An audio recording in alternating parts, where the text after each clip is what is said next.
Hello दोस्तों, मेरा नाम है सूरज सिंह कुशवाहा और आप देख रहे हैं टीचर टाउन। मेरे प्यारे दोस्तों, आज हम रीट का 2021 का पेपर सॉल्व करने वाले हैं, जिसमें हम साइकोलॉजी के 30 प्रश्न देखने वाले हैं, जिसे हम शिक्षा मनोविज्ञान या हम पेडागोजी कह सकते हैं।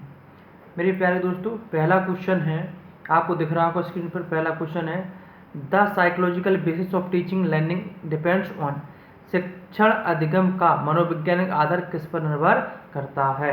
तो आप जब शिक्षण अधिगम करा रहे हैं तो उसका मनोवैज्ञानिक जो आधार है वो निर्भर करता है टीचिंग स्टाइल पर, कि आप किस प्रकार की टीचिंग स्टाइल अपना रहे हैं, क्योंकि प्रत्येक बच्चे की लर्निंग स्टाइल अलग अलग होती है। तो आप इस प्रकार की एक टीचिंग स्टाइल अपनाएं ताकि प्रत्येक बच्चे की एजुकेशनल नीड्स यानी कि शैक्षिक आवश्यकताओं को पूरा किया जा सके। तो इसका ऑप्शन हुआ ए। इसका आंसर क्या हुआ? ए। इसका आंसर क्या हुआ? ए। क्या हुआ? ए। मेरे प्यारे दोस्तों, अब देखते हैं क्वेश्चन नंबर 2। क्वेश्चन नंबर 2 आपको स्क्रीन पर दिख रहा होगा।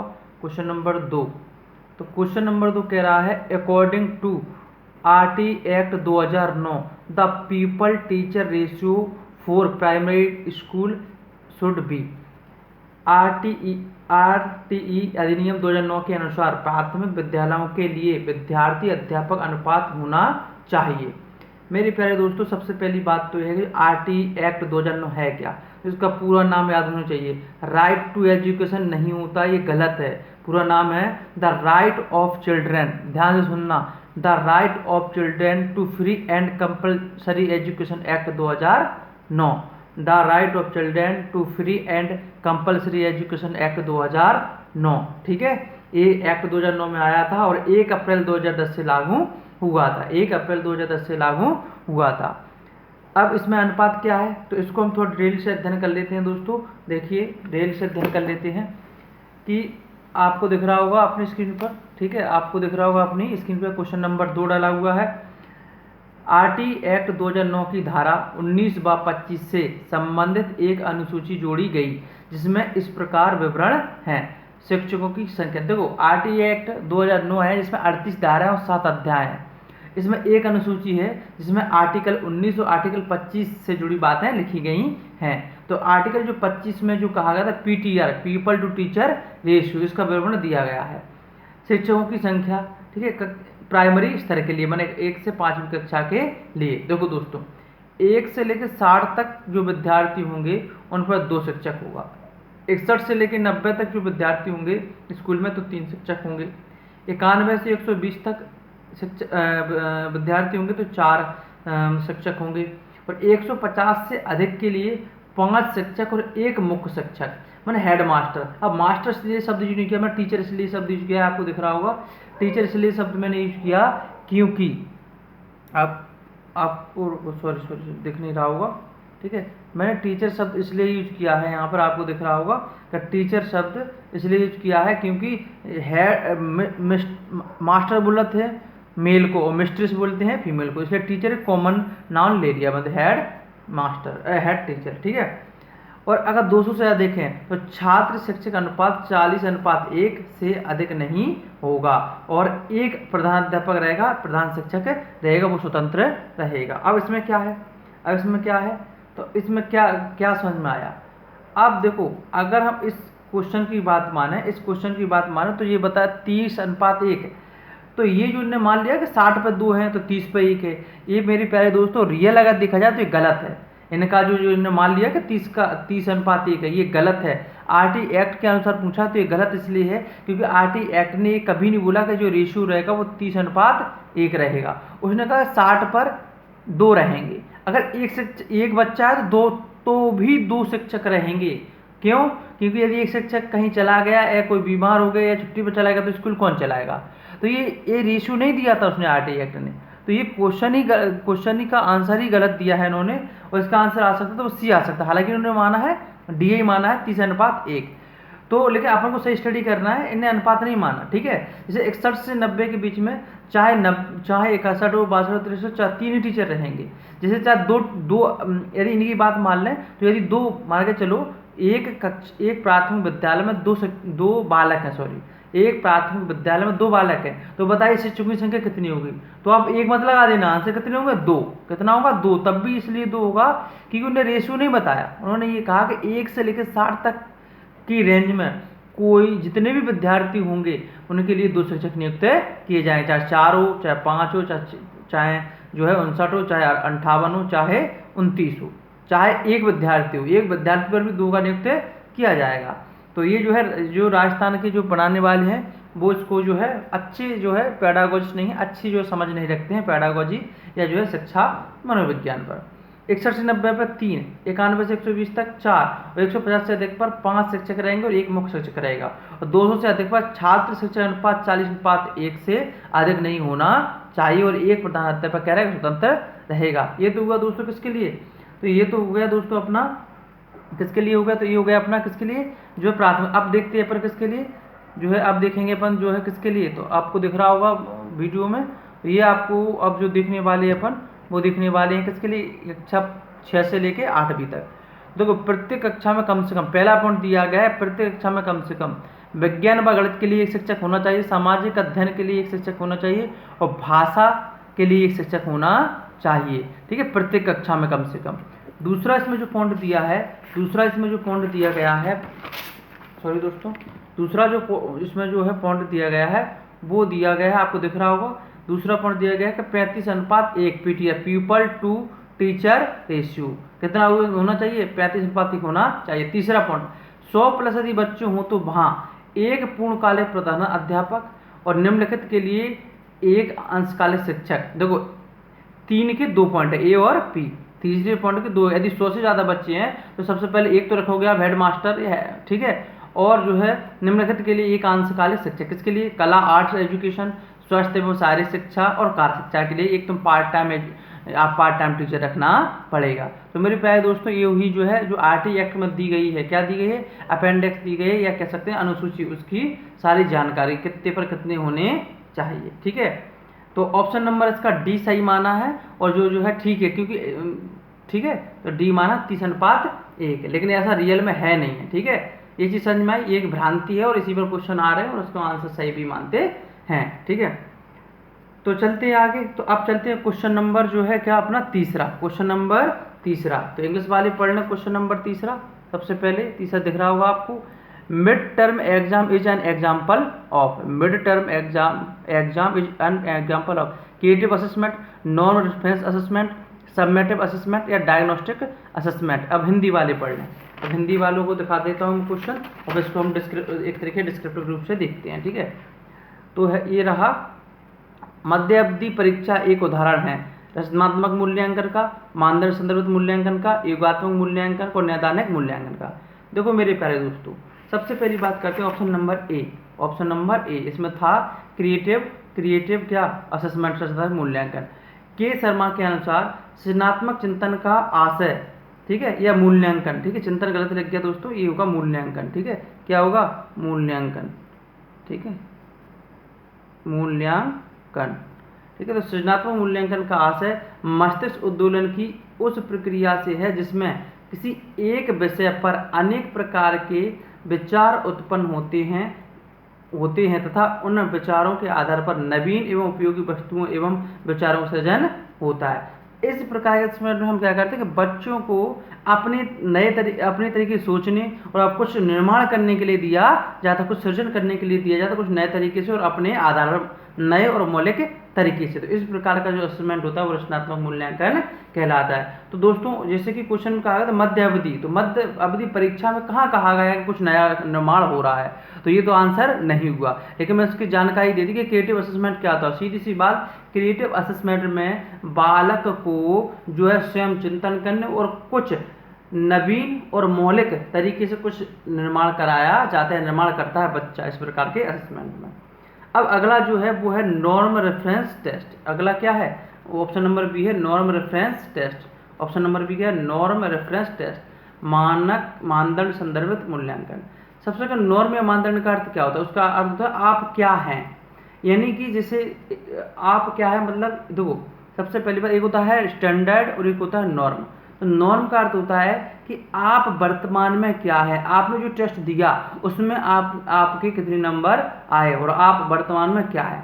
और स्टैंडर्ड का अर्थ होता है कि पहले से निर्धारित कर दिया, पहले से निर्धारित कर दिया कि आपको ये प्राप्त करना है, उसे कहते हैं स्टैंडर्ड। तो इसमें देखते हैं, इसमें मापी जा रही विशेषता किसी के लिए अंकों का पारंपरिक वर्ग आधारित कार्य है। इसका अर्थ है कि मापन कार्य किसी मानदंड नॉर्म समूह या ग्रुप या एक विशिष्ट प्रदर्शन से संबंधित है। देखो ये कहना ये चाह रहे हैं मेरे दोस्तों, इसमें क्या होता है कि एक हम मानक मान लेते हैं, चाहे वो ग्रुप हो सकता है, चाहे वो किसी की जो है एक ग्रुप हो सकता है, एक विशिष्ट प्रदर्शन हो सकता है किसी का, ठीक है कि नहीं, उससे हम तुलना करते हैं, उससे हम बच्चे की परफॉर्मेंस की तुलना करते हैं। जैसे आप बच्चे में जानना चाहते हैं कि ये डांसर कितना अच्छा है, तो आप क्या करोगे, इसकी तुलना उसके साथ और जो डांस कर रहा है उसके साथ तुलना करके फिर उसको पोजीशन दोगे कि ये मतलब सबसे अच्छा है या ये औसत है या निम्न है ना, तो फिर रैंकिंग देंगे। तो यानी कि इसमें क्या होते हैं, इसमें तुलना की जाती है, एक बच्चे की उसके समूह से तुलना की जाती है, दूसरे बच्चे से तुलना की जाती है, ठीक है। यह एक निश्चित समूह के प्रदर्शन के संदर्भ में, अर्थात इसमें क्या अर्थ हो गया इसका, कि इसमें जो संदर्भ बिंदु लिया जाता है, तुलना जो की जाती है बच्चे की परफॉर्मेंस की, वो की जाती है एक आदर्श ग्रुप या एक कह सकते हैं एक नॉर्म से तुलना की जाती है। यह एक निश्चित, ठीक है, सॉरी दोस्तों, ठीक है, यह एक निश्चित समूह के प्रदर्शन के संदर्भ में परीक्षण के परिणामों की व्याख्या करने का प्रयास करता है। यह समूह एक आदर्श समूह है क्योंकि यह निर्णय लेने के लिए मानदंड प्रदान करता है, मानदंड का आधार प्रदान करता है, ठीक है। तो मानदंड का आधार प्रदान करता है, ठीक है, के संदर्भ के रूप में कार्य करता है। इसमें मापन किसी वर्ग या किसी अन्य मानक समूह के संदर्भ में किया जाता है, ठीक है। तो हम इसमें किसी मानक संदर्भ मान लेते हैं, उस ग्रुप को मान लेते हैं, उस ग्रुप से तुलना करते हैं बच्चे की परफॉर्मेंस की। जैसे हमारे लगभग सभी कक्षा परीक्षण, सार्वजनिक परीक्षाएं और मानकीकृत परीक्षण सभी मानदंड संदर्भित परीक्षण होते हैं। देखो मैं पूरा कंसेप्ट समझा देता हूँ एक साथ में। जैसे मान के चलो ये 4 लोग हैं, ए बी सी डी। देखो ए के नंबर है 7.5, बी के है 6, डी के है 9 और सी के है 8, ठीक है। इसमें क्या होगा कि अब जैसे आपको डी की पता लगाना है कि डी की परफॉर्मेंस कितनी रही, तो अब डी की पूरे जो शेष ग्रुप बचा है उस ग्रुप से तुलना करेंगे। तो डी से आपकी जब तुलना की 6 से भी ज़्यादा है, ए से भी ज़्यादा है और सी से भी ज़्यादा है, तो आपने कहा कि जो है डी सबसे ज़्यादा नंबर लेकर आया, तो फर्स्ट पोजीशन किसने प्राप्त की, डी ने। इसी प्रकार से जो है अपन तुलना करेंगे बी की, तो बी की तुलना करोगे आप तो ये जो है सॉरी किसकी, सी की तुलना करोगे तो ये ए और बी से ज़्यादा है, तो सी आ गया दूसरे नंबर पर। तो ये तुलना करके हमें रैंकिंग दे दी। तो इस प्रकार का जो परीक्षण होता है इसमें हम रैंक करते हैं, जिसे हम परसेंटाइल निकालते हैं या रैंक करते हैं, वो कौन सा परीक्षण कहलाता है, वो कहलाता है नॉर्म रेफरेंस टेस्ट कहलाता है। इसमें जो मानक होता है वो उसके ग्रुप या उसके जो साथ देने वाले टेस्ट हैं, साथ देने वाले परीक्षार्थी हैं, उनके मानक से तुलना की जाती है। इसका सीधा सीधा हुआ कि इसमें जो है कंपेयर किया जाता है, दो बच्चों की योग्यताओं या दो से अधिक या समूह की योग्यता से तुलना करके बच्चे की योग्यता को मतलब एक तरीके से मापा जाता है, ठीक है। जैसे इसका मैं कुछ उदाहरण दे देता हूँ आपको, ठीक है, जैसे लिखा है ना इसमें उदाहरण दे देते हैं, ठीक है। तो इसमें लिखा है फर्स्ट उदाहरण देखो, डी पर्सन है या व्यक्ति है, वो अपनी विज्ञान की कक्षा में प्रथम स्थान प्राप्त किया, यानी कि उसकी तुलना हुई सबसे, तो डी नंबर 1 पर आया। सी व्यक्ति ने अपनी कक्षा में 50% व्यक्तियों को पीछे छोड़ दिया। देखो ओवरऑल कितने हैं, 4 में से सी ने 2 को पीछे छोड़ दिया, तो यानी कितना, 4 का 2 कितना हुआ था 50%।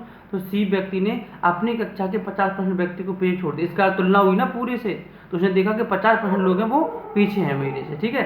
तो इसी एक तुलना, इसी प्रकार से हम आईक्यू जो टेस्ट होते हैं वो भी कैसे होते हैं, नॉर्म रेफरेंस टेस्ट होते हैं, नॉर्म रेफरेंस टेस्ट होते हैं, क्योंकि इनकी तुलना जो एवरेज आईक्यू है उससे तुलना कर करके सबकी जो है निकालते हैं, सबका आईक्यू को हम पहचानते हैं, उसको नामकरण करते हैं। यह वृत्त कौशलों का मापन करता है, क्यों, क्योंकि इसमें ना तो कोई कैरिकुलम निर्धारित रहता है इतना ज़्यादा, बहुत ही ब्रॉड सर्कल रहता है, और उसमें जो है बस बच्चों को जो है टेस्ट दे देते हैं अपन, और उनको क्या करते हैं, नंबर उनकी तुलना करके बता देते हैं कि कौन नंबर 1 पे, कौन नंबर 2 पे, कौन नंबर 3 पे है, ठीक है। रॉबर्ट ग्लेसन ने, किसने दोस्तों आपको दिख रहा होगा, ठीक है, रॉबर्ट जो लिखा है, रॉबर्ट ग्लेसर ने सबसे पहले नॉर्म रेफरेंस टेस्ट यानी कि मानदंड संदर्भित परीक्षण शब्द दिया था, ये ध्यान रखना, ठीक है। सी ऑप्शन है सबमेटिव असेसमेंट। सी ऑप्शन क्या है? सी ऑप्शन था अब उसमें क्वेश्चन में सबमेटिव असेसमेंट, योगात्मक आकलन। जब आकलन अधिगम प्रक्रिया के बाद किया जाता है तो वही सबमेटिव आकलन योगात्मक आकलन कहलाता है। यही क्वेश्चन का आंसर है, यही क्वेश्चन का आंसर है। कैसे? तो वो चाहे मंथली, तो जो बताओ जो आप पढ़ा रहे होगे उसके बाद ही तो असेसमेंट कर रहे हो। जैसे मैं अभी तुम्हें पढ़ा रहा हूँ, अभी क्वेश्चन पूछता जाऊँ तो जो हुआ क्या हुआ जी, तो जो हुआ आपका कंस्ट्रक्टिव असेसमेंट या जो है फॉर्मेटिव असेसमेंट, ठीक है। लेकिन जब मैं पढ़ाने के बाद, चाहे मैं एक दिन बाद लूँ, चाहे एक मंथ के बाद, चाहे मिड में, मिड माने मध्य में, जैसे यदि 1 साल का टोटल वो है अपना जो है पीरियड है उसका एजुकेशन का, तो हम अगर बीच में ले रहे हैं तब भी तो यही हुआ ना कि हाल के हाल तो नहीं ले रहे ना, जब अधिगम हो गया तो अधिगम के बाद ले रहे हैं, तो ये सबमेटिव असेसमेंट। तो ये जो आंसर हो गया इसका सबमेटिव असेसमेंट, ठीक है। डी ऑप्शन देखते हैं, डी ऑप्शन देखते हैं, देखो तो डी ऑप्शन देखते हैं, तो डी लिखा है डायग्नोस्टिक असेसमेंट। क्या लिखा है? जो क्या लिखा है? Diagnostic assessment. तो बच्चों की अधिगम रिक्तियों, लर्निंग गैप को जानने के उद्देश्य से किया गया आकलन क्या कहलाता है? डायग्नोस्टिक आकलन कहलाता है।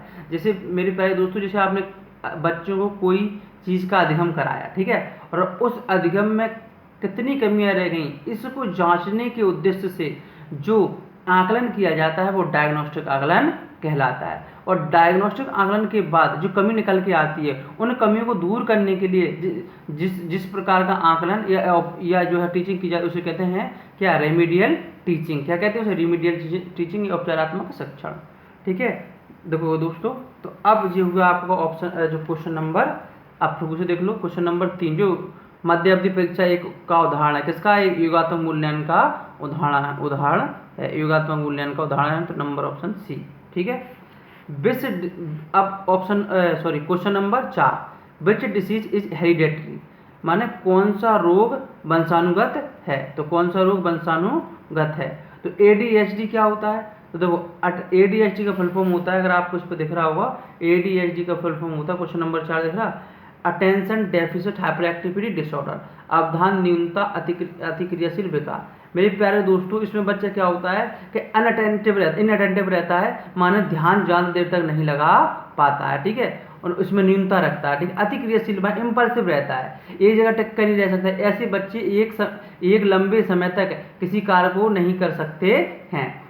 जैसे आपने देखा कई लोग कोई कार्य का, आप जैसे मान के चलो कोई क्रिकेट खेल रहा है, तो उसकी पारी आने से पहले ही ये लोग जो है बेचैन हो जाते हैं और हाथ पर चलाएंगे और जो है आगे पीछे घूमेंगे और अपने शरीर में मूवमेंट करेंगे, यानी कि ये लोग क्या करते हैं? अतिक्रियाशील हो जाते हैं। तो इन्हें कहते हैं attention deficit hyperactivity disorder से ये लोग क्या है? पीड़ित हैं। यह एक न्यूरो डेवलपमेंटल तंत्र का विकार है। अब इन्होंने पूछा था कि जन्मजात है कि नहीं, ये तो न्यूरो डेवलपमेंटल है। तो ये क्या हो सकता है? न्यूरो डेवलपमेंट में कि न्यूरॉन की डेवलपमेंट में, यदि ये न्यूरॉन का जब डेवलपमेंट हो रहा है या न्यूरॉन के इस विकास में यदि कोई भी बाधा आ जाती है तब ये विकार होता है। इसके कारण मस्तिष्क में चोट, अगर ब्रेन इंजरी हो गई तब भी ये हो सकता है, तब भी ये हो सकता है, ठीक है। यदि ब्रेन इंजरी हो गई तब भी ये हो सकता है। उसके अलावा हम देखेंगे प्रसव और शिशुअवस्था में पर्यावरणीय कारक। शिशुअवस्था में पर्यावरणीय कारक, जब प्रसव हो रहा है या जब बच्चा छोटा है तब यदि कोई पर्यावरणीय कारक के काम करेगा या फिर शौक लग गया उसको या कुछ भी ऐसा होगा जैसे न्यूरो डेवलपमेंटल चीज़ प्रभावित हो गई तब भी ADHD हो सकता है। गर्भ के दौरान शराब और तंबाकू का सेवन करना, अगर माता गर्भ के दौरान शराब और तंबाकू का सेवन करती है तब भी ये हो जाएगा। अपरिपक्व प्रसव, यदि इमेच्योर या जो है इमेच्योर यदि प्रसव हो जाता है तब भी ये संभावना रहती है कि शायद क्योंकि न्यूरॉन अच्छी विकसित ना हुई हो तो ऐसा हो सकता है। जन्म के समय कम वजन, ठीक है, ये सारे रीजन हैं। तो ये तो न्यूरो डेवलपमेंट की वजह से होता है ADHD, ना कि जन्मजात। अब दूसरा है मेरे प्यारे दोस्तों, इसी में आते हैं। अब इसमें आपने देखा था कि इसमें दूसरा है फेनिलकीटोन्यूरिया। तो फेनिलकीटोन्यूरिया यही एक जन्मजात, इसका आंसर यही होगा। ये जो है एक हेरिडिटरी बीमारी है। इसमें क्या होता है? जेनेटिक्स में हमारे में जो है कुछ परिवर्तन आ जाते हैं और इसके कारण हमें ये बीमारी हो जाती है, ठीक है। फिर है HIV AIDS, D number HIV AIDS, human immuno virus, acquired immuno deficiency syndrome या HIV वायरस के कारण होता है, ठीक है। और इसका जो टेस्ट होता है उसे कहते हैं एलिजा एंजाइम। इसके टेस्ट को क्या बोलते हैं? एलिजा। इसका जो टेस्ट कराओगे आप अगली एड्स का तो एलिजा, तो एंजाइम लिंक्ड इम्यूनो सॉर्बेंट ऐसे, ठीक है। ठीक, समझ में आ रही बात कि नहीं? तो ये हो गया। पार्किंसंस रोग क्या होता है? तो पार्किंसंस रोग के बारे में आप पढ़ लेना, ठीक है। अब तो ऑप्शन मिल गया आपको, इसका आंसर है फिनाइल कीटोनूरिया, ठीक है। अब इन्होंने लिखा निम्नलिखित में से कौन सा बुद्धि का निष्पादन परीक्षण है। तो इन्होंने पूछा कि निम्नलिखित में से कौन सा बुद्धि का जो है क्या है निष्पादन परीक्षण है, ठीक है। समझ में आ रही बात की। तो ये आपको ये देखना है कि इसमें कौन सी जो टेस्ट हैं जो है निष्पादन परीक्षण के अंतर्गत आते हैं। किसके अंतर्गत आते हैं, तो निष्पादन परीक्षण के अंतर्गत आते हैं। तो देखो मेरे प्यारे दोस्तों, अगर आपको मैं दिखाऊं, ठीक है, अगर मैं आपको दिखाऊं तो आपको समझ में आ जाएगा एक ही बार में। देखो अगर निष्पादन परीक्षण की हम बात करते हैं तो देखो आपको शायद दिख रहे होंगे, आपको आई होप दिख रहे होंगे कि ये हैं परफॉर्मेंस टेस्ट निष्पादन परीक्षण बुद्धि के। एक है नॉन वर्बल GIT, CIE द्वारा बनाया गया है, central institution of education, non verbal GIT, ठीक है। फिर एक Bhatia battery of performance test, ये भी है, ठीक है। Draw a man test Pramila Pathak ने जो दिया है वो भी कैसा है निष्पादन परीक्षण है। और एडेप्टेशन ऑफ बापिस मान bachelor assessment of personal intelligence skill, ठीक है, इसे R रामलिंगा स्वामी के द्वारा दिया गया है, ठीक है। तो इसमें कौन सा मिलेगा, Bhatia battery of performance test. तो इसमें ऑप्शन में है क्या, बिल्कुल है, देखो भाटिया बैटरी, क्या है भाटिया बैटरी। अब आपको रूसा परीक्षण, तो ये देखो मेरे दोस्तों किससे जुड़ा है, ये किससे जुड़ा है, तो ये जुड़ा है अपना जो है पर्सनालिटी से। किससे जुड़ा है, पर्सनालिटी का टेस्ट, रेवंस का PS ये भी पर्सनालिटी से जुड़ा है। WAIS bachelor adult intelligence skill ये बुद्धि से जुड़ा है, लेकिन जो है ये परफॉर्मेंस टेस्ट है नहीं है, परफॉर्मेंस टेस्ट नहीं है। भाटिया बैटरी एक जो क्या है एक निष्पादन या परफॉर्मेंस टेस्ट है। ये चीज समझ में आ गई होगी। अगला देखते हैं क्वेश्चन नंबर 6। क्या देखते हैं, question number 6। According to NCF 2005 के अनुसार गणित शिक्षण का मुख्य उद्देश्य है। तो देखो शिक्षकों का प्रशिक्षण, बिल्कुल नहीं। कक्षा अधिगम, बिल्कुल नहीं। तो बालक के चिंतन का गतिकरण, तो मेरे प्यारे दोस्तों मैंने आज ही पढ़ाया है पहला मैथमेटिकल पेडागोजी में। अगर मेरा आज का वीडियो आप देखोगे तो जो है उसमें डला मैथ पेडागोजी जो है पार्ट फर्स्ट के नाम से। तो शुरुआत यहीं से होती है, बालक के चिंतन का गतिकरण। हमें मैथमेटाइजेशन ऑफ चाइल्ड थिंकिंग करनी है, मैथमेटाइजेशन ऑफ चाइल्ड थिंकिंग करनी है। तो ये सेम के सेम क्वेश्चन मिला है वहाँ से जो मैंने पढ़ाया है, ठीक है। अब आगे चलते हैं हम क्वेश्चन नंबर 7। इस पर चलते हैं क्वेश्चन नंबर 7। इन्होंने कहा कि पारितोषिक तथा दंड के माध्यम से सीखना अध्ययन के किस सिद्धांत से संबंधित है, learning through reward and punishment. तो अगर आपने पढ़ी होगी तो वो कौन सा है, क्रिया प्रसूति का सिद्धांत। क्या है, क्रिया प्रसूति का सिद्धांत है, जो किसने दिया है, इसने BF Skinner, Burrhus Frederic Skinner के द्वारा दिया गया है। इसमें क्या किया गया था, इन्होंने कंडीशनिंग कराई थी, ठीक है, कंडीशनिंग कराई थी। इसमें क्या किया था कि जैसे ही वो जो है क्रिया कोई ऑपरेंट करता था उसको, यदि सही ऑपरेंट करता है माने एक तरह क्रिया करता है तो उसको मिलता था क्या, रिवॉर्ड, और गलत करता था तो मिलता था उसको पनिशमेंट, ठीक है। क्या मिलता था, पनिशमेंट। जैसे यदि उसने हरा बटन दबाया, जो चूहा पे इन्होंने प्रयोग किया, चूहा और कबूतर पर प्रयोग किए थे, यदि आप उस चूहे को अब जो है अब भोजन चाहिए उसके अंदर, तो यदि वो हरा बटन दबाता था तो मिलता था क्या, रिवॉर्ड, ठीक है। और यदि रेड बटन दबा तो लगता था करंट। तो समझ में आ रही बात है। इसके द्वारा उसने अनुबंधन कराया था, मैंने ये सिखाया था कि किस प्रकार से जो है सही हरा बटन दबाना सीखेगा, ठीक है। तो इस प्रकार से क्रिया प्रसूति अनुबंधन सिद्धांत। अगला है सामाजिक सिद्धांत, सोशल लर्निंग थ्योरी, किसने, अल्बर्ट बांडुरा की है। किसकी है, अल्बर्ट बांडुरा की। शास्त्रीय अनुबंधन सिद्धांत IP पावलोव है, इवानो पेस्टोविच पावलोव। Classical conditioning theory. संज्ञानात्मक सिद्धांत कॉग्निटिव थ्योरी किसने दी है, तो जीन पियाजे ने। किसने दी है, जीन पियाजे ने, ठीक है। अब आगे आते हैं, निम्नलिखित में से कौन सी प्रक्रिया बाल्यावस्था के दौरान सीखने से संबंधित नहीं है। मेरे प्यारे दोस्तों ये जो क्वेश्चन है ये विवादित क्वेश्चन है, ठीक है, लेकिन मैं फिर भी इनका जो आंसर माना ना पूर्व अनुभव। ये कह रहा है कि जो है बाल्यावस्था में बच्चा अपने पूर्व अनुभव से नहीं सीखता।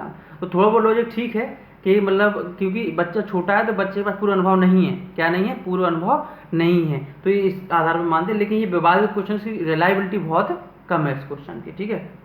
अगले चलते हैं, 9वां क्वेश्चन पढ़िए दोस्तों। 9वां जो है क्वेश्चन पढ़िए।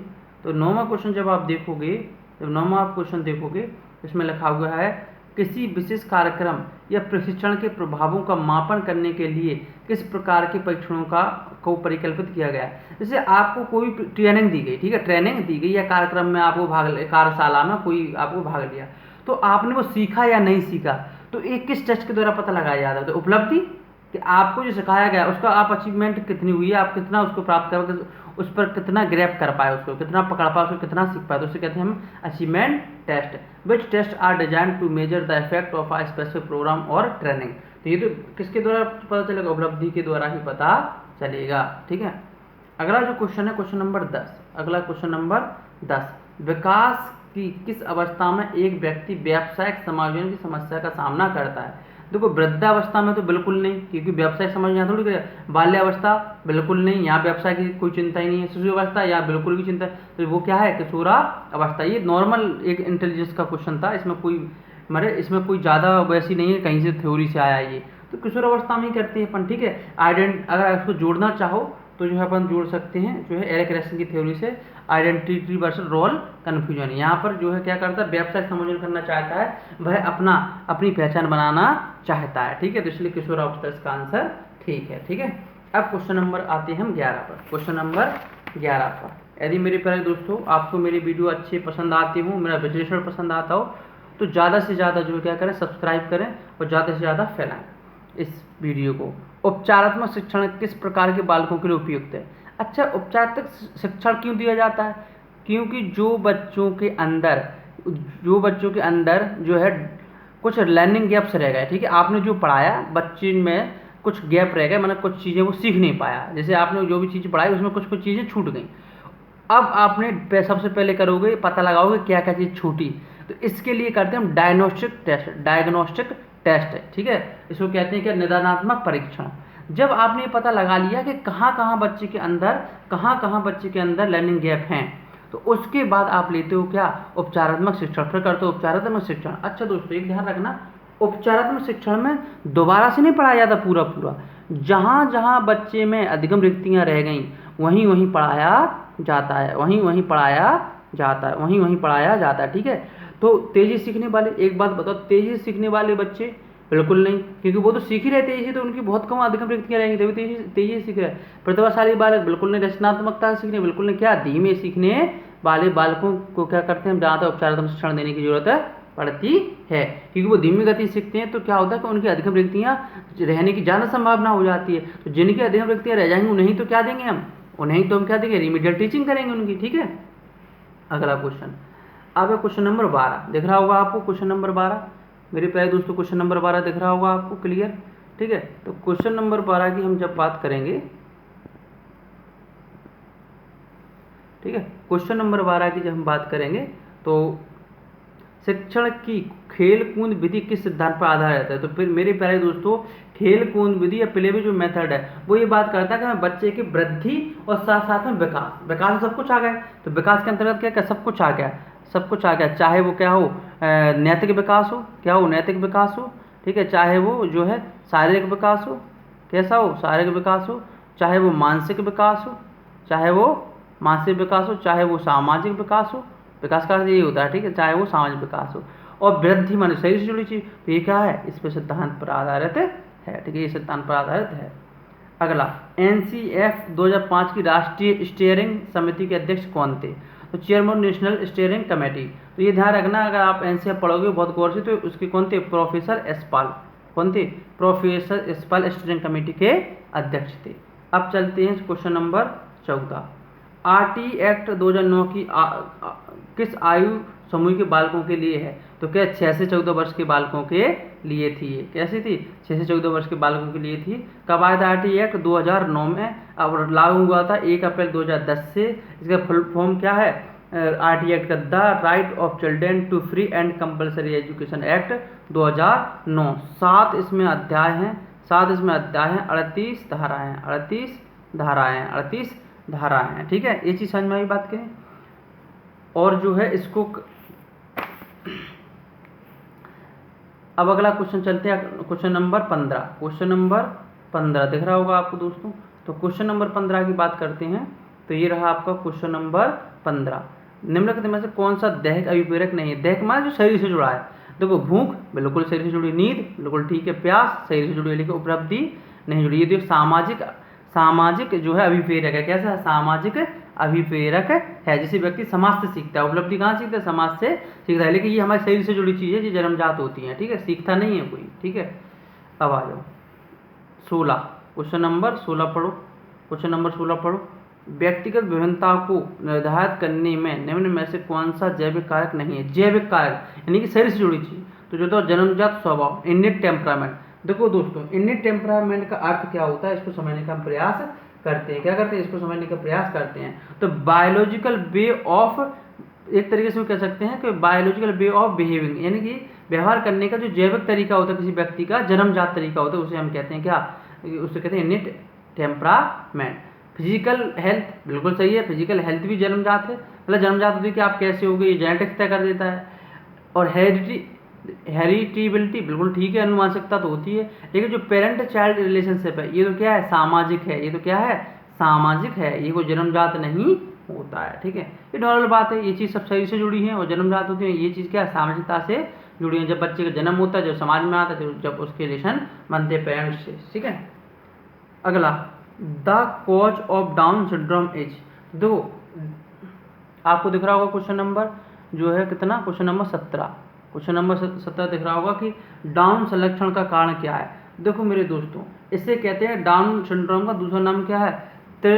ट्राइसोमी 21। ट्राइसोमी 21। इसमें क्या होता है कि जो हमारे 23 जोड़ी गुणसूत्र, 21वीं जोड़ी गुणसूत्र से एक जो वो है, एक जो क्रोमोसोम है वो एक्स है, वो क्या है? वो एक तरीके से टूट जा, अलग हो जाता है, एक तरीके से अलग हो जाता है। इसके वजह से इसे हम जड़बावनता, डाउन सिंड्रोम कहते हैं, जड़बावनता कहते हैं। जड़बावनता माने इसमें छोटे जो लोग छोटे रह जाते हैं, गोल आकार के हो जाते हैं, गर्दन पूरी जो मोटी हो जाएगी, गोल आकार का मुंह हो जाएगा, आंखें घुस जाएंगी, है ना। तो ये सब क्या है? ये डाउन सिंड्रोम के लक्षण हैं। इसकी खोज जो डाउन्स ने की थी, इस पहचाना था, इसलिए इसको डाउन सिंड्रोम कहते हैं। वरना पहले से मंगोलिज्म भी कहते थे। क्या कहते हैं? मंगोलिज्म। इसको क्या कहते थे पहले? मंगोलिज्म। चूंकि क्या था दोस्तों कि मंगोलिज्म माने मंगोल एक प्रजाति है मंगोलिया देश की, तो क्या है उनकी इंसल्ट होती थी कि अपन मंगोलिज्म है, मंगोलों की तरह है। तो इस शब्द को हटा दिया बाद में। तो क्योंकि इनने किसकी खोज की थी, तो फिर इन्हीं के नाम पर क्या रख दिया? डाउन सिंड्रोम या ट्राइसोमी 21 ये नाम रख दिया गया, क्योंकि इसमें 21वां जो गुणसूत्र है उससे गुणसूत्र क्या हो जाता है? अलग हो जाता है या दूर हट जाता है। अगला है विश्वसनीयता की क्वेश्चन नंबर 18 पढ़ो दोस्तों। विश्वसनीयता की अवधारणा से आशय है निर्देशों की वस्तुनिष्ठता, इसे ऑब्जेक्टिविटी कहते हैं। इसे क्या कहते हैं? ऑब्जेक्टिविटी कहते हैं। मापन का उद्देश्य, तो मापन का उद्देश्य है कि आपका क्या है, एम क्या है उसको करने का। ठीक है, अब है प्राप्तांक की बारंबारता, बिल्कुल यही कि आप कंसिस्टेंसी ऑफ स्कोर। देखो आपने कोई टेस्ट बनाया मेरे दोस्तों, आपने कोई टेस्ट बनाया और यदि निर्देशों की वस्तु, यदि कोई भी उस टेस्ट को जांचे या पढ़े तो उसके आंसर में कोई परिवर्तन न कर पाए, यानी कि आपने जैसे उसका आंसर एक ऐसा होना चाहिए, चाहे आप जांचो चाहे और कोई जांचे, उसका आंसर सेम होना चाहिए। जैसे भारत की राजधानी है, मैंने 4 ऑप्शन दे दिए, तो स्वाभाविक कोई भी जाए दिल्ली ही है। लेकिन यदि मैं निबंध दे दूं तो वो ऑब्जेक्टिव टाइप है क्वेश्चन, तो वो ऑब्जेक्टिव टाइप क्वेश्चन नहीं है, ना ही ऑब्जेक्टिविटी है निबंध प्रश्नों में। ठीक है, तो ऑब्जेक्टिविटी का अर्थ होता है कि यानी कि उसमें किसी की जो है रुचि, ठीक है, अनुभव और जो है एक तरीके से समझ रहे बात, उसका कोई प्रभाव नहीं पड़ता, उसे वस्तुनिष्ठता कहते हैं। और जब वो टेस्ट हो जाए तो उसको बार बार उसको टेस्ट को लेने पर जो है जो कंसिस्टेंसी रहे, उसके जो अंकों में क्या रहे, कंसिस्टेंसी रहे, बार बार लगभग वही अंक दोहराए जहाँ, तो उसे कहते हैं क्या, उसे ही हम कहते हैं क्या, रिलायबिलिटी। क्या कहते हैं? विश्वसनीयता या रिलायबिलिटी कहते हैं, विश्वसनीयता या रिलायबिलिटी कहते हैं। ठीक है दोस्तों, तो इसका ऑप्शन आंसर हो गया ये। ठीक है, आंसर हो गया ये, प्राप्त अंकों की बारंबारता, इसका अर्थ ही ये होता है रिलायबिलिटी का। ठीक है, अब आगे चलते हैं। देखो अब ये कह रहे हैं which of the following is not sorry ठीक है, ऑप्शन नंबर क्वेश्चन नंबर 19 देखो, निम्नलिखित में से कौन सा प्रक्षेपीय परीक्षण का उदाहरण नहीं है। दोस्तों ये पर्सनालिटी से क्वेश्चन पूछा गया है, किससे पूछा गया है? पर्सनालिटी से जो है क्वेश्चन पूछा गया है। अब मैं पर्सनालिटी के सारे दिखा देता हूँ, फिर कौन कौन से जो है क्या क्या चीज़ें हैं। ठीक है, देखो दोस्तों, अगर व्यक्तित्व की मापन की विधियों की बात करें, व्यक्तित्व के मापन की अपनी विधियों की बात करें, ठीक है, तो यदि व्यक्तित्व की मापन की विधियों की बात करें, आपको दिख रहा होगा शायद, ठीक है, आपको जो है दिख रहा होगा, व्यक्तित्व की मापन की विधियों की बात करेंगे हम। तो देखो यदि व्यक्तित्व की मापन की विधियों की बात करेंगे तो देखो एक नॉन प्रोजेक्टिव मेथड और जो है प्रोजेक्टिव मेथड, माने अप्रक्षेपणीय विधियाँ और प्रेक्षेपणीय विधियाँ। सब्जेक्टिव मेथड देखो नॉन प्रक्षेपित या नॉन प्रोजेक्टिव मेथड को 3 में बांटा है, सब्जेक्टिव मेथड, ऑब्जेक्टिव मेथड और साइको एनालिटिकल मेथड। किसको?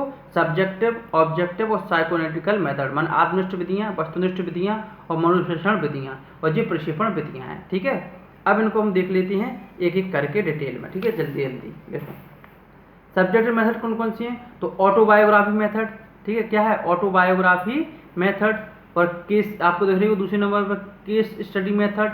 तीसरा दिख जाएगा साक्षात्कार विधि, क्या दिख रही होगी? साक्षात्कार विधि, साक्षात्कार विधि दिख गई होगी आपको, ठीक है, दिख गई होगी साक्षात्कार विधि आपको जो है दिख गई होगी। चौथा देखो इंटरव्यू, चौथा क्या है? इंटरव्यू। और जो है क्या है? इंटरव्यू। और जो है अपनी क्या बोलते हैं इसको, पांचवा है ऑब्जर्वेशन। पांचवा क्या है?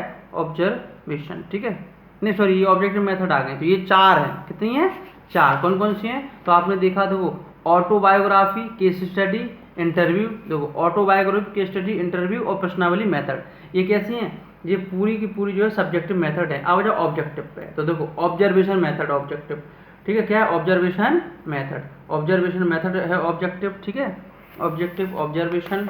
ठीक है, सोशियोमेट्री, क्या है? सोशियोमेट्री मेथड या समाजमिति विधि। दूसरी क्या है? समाजमिति विधि। तो सोशियोमेट्री मेथड और जो है एक तरीके से ऑब्जर्वेशन मेथड, ऑब्जर्वेशन और सोशियोमेट्री।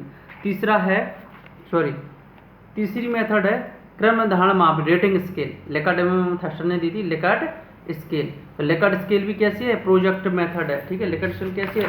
प्रोजेक्टिव मेथड है। ठीक है, क्या प्रोजेक्टिव मेथड है? सॉरी ऑब्जेक्टिव मेथड पढ़ रहे हैं, गलत बोल रहा हूँ मैं। ठीक है, क्या है? ऑब्जेक्टिव मेथड है। निष्पादन परीक्षण, ये भी ऑब्जेक्टिव मेथड है। सिचुएशन टेस्ट, ये भी ऑब्जेक्टिव मेथड है। इन्वेंट्री ऑफ पर्सनालिटी, ये भी डायग्नोसिस, ये भी क्या है? एक तरीके से ऑब्जेक्टिव मेथड। उसके अलावा देखो ये, उसके अलावा ये सेल्फ रिपोर्ट मेथड हैं, जैसे MMPI, BADI, EPPS, MEMPI और 16PF टेस्ट, 16PF टेस्ट। तो ये सारे कैसे हैं? ऑब्जेक्टिव ही मेथड है। ठीक है, इन्वेंट्री ऑफ पर्सनालिटी डायग्नोसिस यानी कि ऑब्जेक्टिव मेथड है। क्योंकि देखो इस क्वेश्चन में देखोगे आप, देखो मिल गया आपको MMPI। तो MMPI जब ऑब्जेक्टिव है तो प्रोजेक्टिव कैसे हो सकता है? यानी कि जब ये वस्तुनिष्ठ है तो प्रक्षेपी विधि कैसे हो सकता है? प्रक्षेपी विधि कैसे हो सकता है? तो ऑप्शन नंबर क्या आ गया इसका आंसर? इसका ऑप्शन नंबर क्या आ गया? डी आंसर हो गया। लेकिन मैं और पढ़ा देता हूँ आपको थोड़ा डिटेल में, तो आपको जो समझ में आ जाएगा कि क्या है। अब बात करते हैं हम किसकी? अब बात करते हैं प्रोजेक्टिव मेथड। किसकी बात करते हैं? Projective method. तो देखो ये चीज़ समझ में, ये लिखा हुआ है प्रोजेक्ट मेथड के बारे में, आप वीडियो देख के पढ़ सकते हो उसको। ठीक है, क्योंकि मैं यहाँ पर रिवीजन करा रहा हूँ केवल क्वेश्चनों के माध्यम से। तो आप क्योंकि पेपर है रीड का जल्दी ही, ठीक है, तो आप डिटेल इसको पढ़ लेना। और या मैं अभी जो है एक आध दिन ले लूँगा इसका टेस्ट। देखो अब प्रोजेक्टिव मेथड की बात करेंगे तो ink blot test, IBT, TAT। पहला है IBT इंक ब्लॉक टेस्ट, दिख रहा होगा आपको। ठीक है, इंक ब्लॉक टेस्ट। और देखो दूसरा है क्या? TAT thematic appreciation test, Morgan Murray ने दिया है। जबकि IBT हरमन रोसा ने दिया है। किसने दिया? हरमन रोसा ने दिया है इंक ब्लॉक टेस्ट, तो हरमन रोसा। और TAT thematic appreciation test Morgan Murray. 31 card होते हैं इसमें, 10 पुरुष 10 महिलाओं के लिए, 10 दोनों के लिए, एक खाली होता है। ठीक है, तो IBT, TAT और CAT children apperception test, CAT, SAT senior apperception test. ठीक है, SCT क्या है? सेंटेंस कंप्लीशन टेस्ट, पाइन एवं टेंडर ने दिया है। अगला BAT WAT word association test. ये सारे ही प्रोजेक्टिव मेथड चल रहे हैं। तो T जिसमें आ रहा है, आप देखो T जिसमें आ रहा है वो सारे प्रोजेक्टिव मेथड है। ठीक है, पिक्चर फ्रस्ट्रेशन टेस्ट और जो है साइकोड्रामा मेथड। ठीक है, और क्या है? Psychodrama method, picture frustration test और साइकोड्रामा मेथड। तो यानी कि 8 मेथड है। कितनी? 8 मेथड। मैं गिना देता हूँ। देखो IBT इंक ब्लॉक टेस्ट, जिसका जो है किसका है? ये हरमन रोसा का है। TAT thematic appreciation test. ठीक है, थीमेटिक एप्रिसिएशन टेस्ट। फिर CAT जो है CAT का CAT तो ये क्या है? नहीं sorry SCT sentence completion test. फिर अपना क्या? फिर इसमें TAT CAT हो गया, टेट हो गया, IBT हो गया, सीनियर से हाँ SAT में सीनियर सेकेंडरी टेस्ट, CAT माने चिल्ड्रन एप्रिसिएशन टेस्ट, SCT में सेंटेंस कंप्लीशन टेस्ट, WAT माने वर्ड एसोसिएशन टेस्ट, FPI माने पिक्चर फ्रस्ट्रेशन टेस्ट और साइकोड्रामा मेथड। से 8 जो मेथड है वो क्या है? परफॉर्मेंस टेस्ट है। ठीक है, अब चलते हैं मेरे प्यारे दोस्तों इस पे क्वेश्चन नंबर 20 पे। अगर क्वेश्चन नंबर 20 की बात करें तो अब पढ़ो क्वेश्चन पढ़ो। बहुबुद्धि का सिद्धांत किसके द्वारा प्रतिपादित किया गया है? किसके द्वारा प्रतिपादित किया गया है? तो अच्छा क्वेश्चन है, बताओ क्वेश्चन का आंसर बताओ, जल्दी से क्वेश्चन का आंसर बताओ क्या है। इसको पढ़ो बहुत गौर से, और जो है अपन क्या करते हैं इसको एक तरीके से विश्लेषित करके काम करने का प्रयास करते हैं।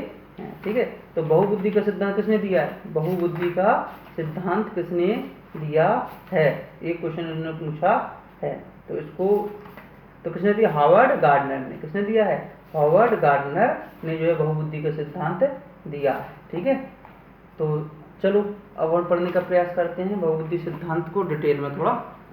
देखो, यदि आपको दिख रहा होगा इसमें, यदि आपको दिख रहा होगा तो देखो ये लिखा है मल्टीपल इंटेलिजेंस थ्योरी। इनकी बुक्स थी, क्या थी? बुक्स थी, उस बुक्स का नाम था फ्रेम्स ऑफ माइंड।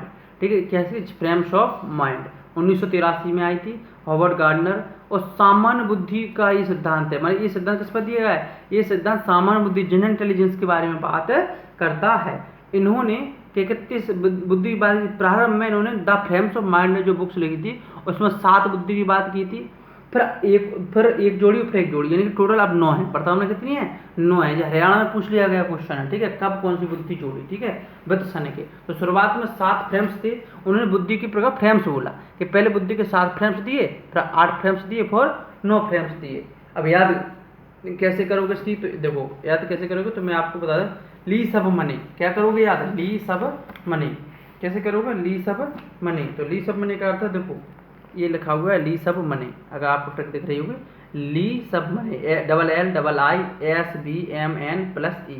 देखो ली सब मनी का अर्थ है, एल माने लिंग्विस्टिक बुद्धि, लॉजिकल मैथमेटिकल बुद्धि, ठीक है, और जो है इंटरपर्सनल इंटेलिजेंस, जो है इंट्रापर्सनल इंटेलिजेंस, जो है क्या बोलते हैं इसको कह सकते हैं अपन वो क्या बोलते हैं उसको, चलो बी पे बॉडी काइनेस्टिक बुद्धि, फिर ये क्या है? म्यूजिकल बुद्धि, और इस हाँ जी स्पेशल बुद्धि है। ठीक है, स्थानिक बुद्धि, और जो है नेचुरल बुद्धि, और जो है एग्जिस्टेंशियल बुद्धि, जो है एग्जिस्टेंशियल बुद्धि है। ठीक है दोस्तों, तो ये हुई अपने 7, 8, 9 प्रकार हो चुके हैं, इतना ही इसमें बताना था। तो सन 1983 में हार्वर्ड गार्डनर की book the frames of mind में 7 बुद्धि थी, फिर एक और जोड़ी, फिर एक और जोड़ी। ठीक है, तो वर्तमान में 9 बुद्धि हैं।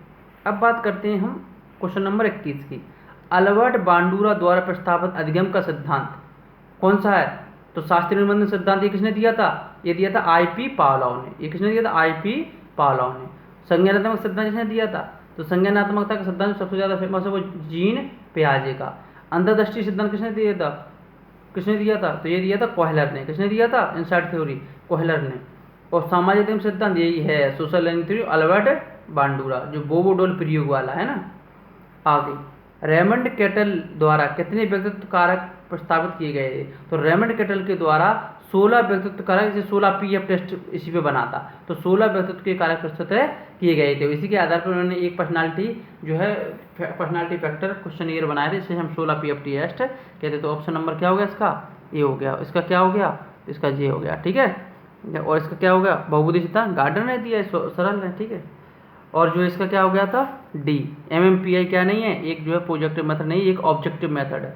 MMPI क्या है? एक ऑब्जेक्टिव, या इसको कह सकते हैं हम जो self report method, self report method. ठीक है, सेल्फ रिपोर्ट मेथड है। ये क्या है? सेल्फ रिपोर्ट मेथड है MMPI। अच्छा, इसका अगर आपको पता है तो Minnesota multiphasic personality inventory full form होता है Minnesota multiphasic personality inventory. Minnesota multiphasic personality inventory इसका फुल फॉर्म होता है। अगली बात करेंगे अपन, निम्नलिखित में से कौन सा मास्लो की आवश्यकताओं का पदानुक्रम में संबंधित नहीं है? देखो, मास्लो की बात करें, अब्राहम मास्लो ने जो क्या दिया था, जो एक थ्योरी दी थी, और उस थ्योरी का नाम क्या था? तो उसका थ्योरी का नाम था एक तरीके से क्या था?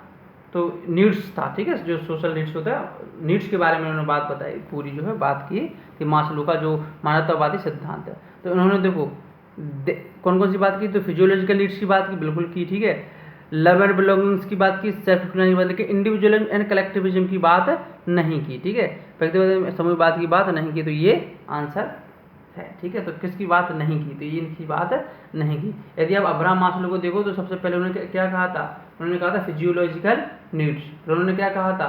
तो फिर उन्होंने कहा था जो है क्या? सुरक्षा, यानी कि सिक्योरिटी नीड्स। तीसरी बात लव एंड बिलोंगिंग्स। चौथा एक्चुअलाइजेशन, चौथा जो सेल्फ स्टीम, और पांचवा था एक्चुअलाइजेशन। ठीक है, सेल्फ एक्चुअलाइजेशन। ठीक है, तो इस प्रकार से 5 जो है इन्होंने हियरार्की ऑफ नीड्स माना आवश्यकताओं का पदानुक्रम सिद्धांत दिया था। आवश्यकताओं का पदानुक्रम सिद्धांत दिया था, ठीक है। तो एक व्यक्ति में एक समय पर दो विविध इच्छाओं का होना क्या कहलाता है? तो एक व्यक्ति में एक, तो उसे हम क्या कहते हैं? फ्रस्ट्रेशन नहीं, प्रेशर नहीं है, नहीं, इसको कहते हैं कॉन्फ्लिक्ट।